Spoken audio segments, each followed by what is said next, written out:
చిన్న వయసులోనే ఈ మారుమూల ప్రాంతం నుంచి చిన్న వయసులో ఎవరెస్ట్ శిఖరాన్ని అధిరోధించినటువంటి మరి ట్రైబల్ బిడ్డ ఈరోజు మాలావత్ పూర్ణ వాళ్ళ ఫాదర్ చనిపోయిందని తెలియడంతో మరి మేము ఇక్కడికి రావడం జరిగింది. దేవిదాస్ గారికి మా సంతాపాన్ని తెలియజేస్తూ ఉన్నాం. వారికి నివాళులర్పిస్తూ వాళ్ళ కుటుంబానికి మా సానుభూతిని సంతాపాన్ని తెలియజేస్తూ వారందరూ కూడా ధైర్యంగా ఉండాలని వారికి మనోనిబ్బరాన్ని ఇవ్వడానికి మరి నేను నాతో పాటు ఉన్న స్థానిక ఎమ్మెల్యే భూపతి రెడ్డి గారు, పెద్దలు షబ్బీర్ అలీ గారు, అదేవిధంగా అరిగల్ నర్సారెడ్డి గారు, ఇతర పెద్దలందరూ కూడా ఇక్కడికి రావడం జరిగింది.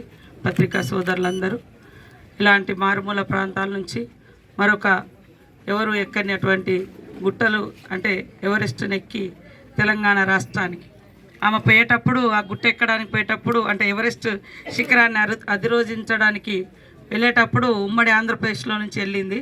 వచ్చేటప్పుడు తెలంగాణ రాష్ట్రంలో దిగడం జరిగింది. సరే, ఆ కుటుంబానికి అమ్మాయికి జరగాల్సిన కొన్ని బెనిఫిట్స్ ఇంకా రాలేదని తెలిసింది. ఖచ్చితంగా మా ముఖ్యమంత్రి గారు రేవంత్ రెడ్డి గారితో అమ్మాయిని మన పూర్ణ గారిని కలిపి ఖచ్చితంగా వారి కుటుంబానికి అండగా ఉంటాం.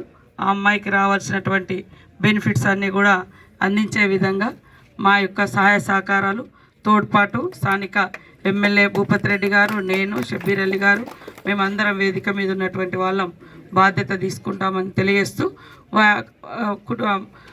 పూర్ణ కుటుంబానికి ఇక్కడ ఉన్నటువంటి గ్రామస్తులందరూ కూడా మానసిక ధైర్యాన్ని స్థైర్యాన్ని ఇచ్చే విధంగా తోబుట్టులాగా ఆ కుటుంబానికి అందరూ అండగా ఉండాలని, ఎందుకంటే ఇంత మారుమూల తండ నుంచి ఎదిగి వచ్చి ఈ యొక్క కామారెడ్డి జిల్లాకు తెలంగాణ రాష్ట్రానికి పేరు తీసుకొచ్చింది.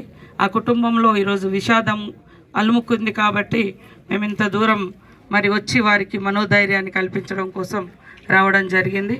ఖచ్చితంగా మా ప్రభుత్వం నుంచి అన్ని రకాలుగా ఆదుకుంటామని తెలియజేస్తాము.